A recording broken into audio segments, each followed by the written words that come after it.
Hey everyone, so Coach Mike here. Just wanted to create this video to talk a little bit about ladders of inference. So this is a mental model that helps explain how people form beliefs and opinions based on limited information or just information in general. So the ladder refers to the steps that we make through essentially our kind of decision-making process, or how we kind of like form our opinions and which leads to actions.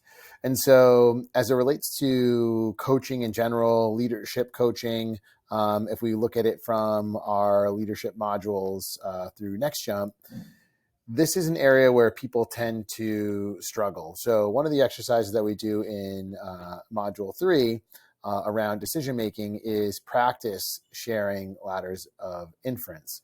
So when it comes to decision making, it can be challenging for people to talk through their logic, talk through how they got to their specific opinion about a topic. And we train this in the form of debate. So we take a situation or we do an exercise called what's working, what's not working, or we do this through the form of someone's leadership journey.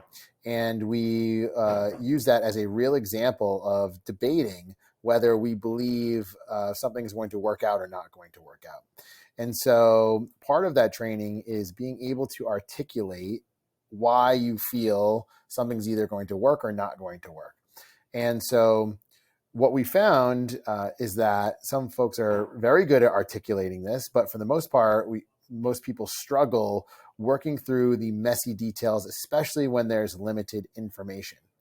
And how this relates to decision-making is that when we are talking about training how to make decisions in uncertainty or make predictions of what's going to happen, we need to be able to work through those messy details, and especially with a partner or in a group, be able to expose some of our assumptions based on the data that we're receiving.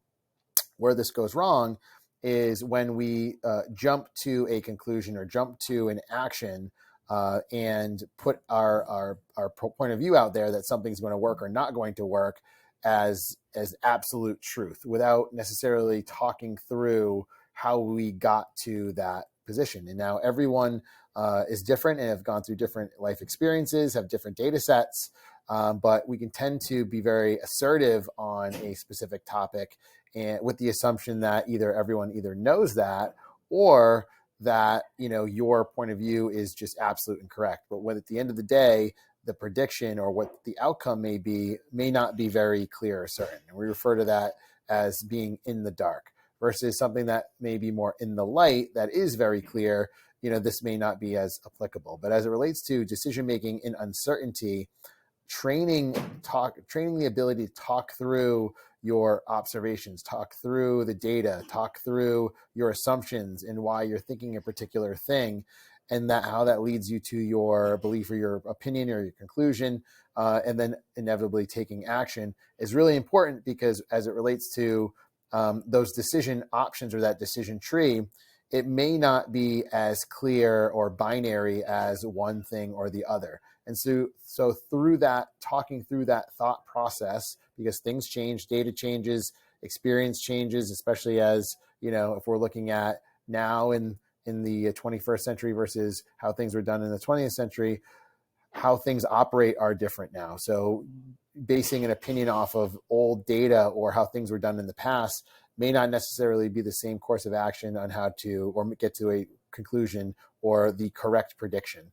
So all in all, I wanted to just make this video to talk about ladders of inference, how we train that, the importance of training that, and how that kind of leads to decision making, and especially the importance of it with decision making in uncertainty. So hope this video helps, and thank you very much.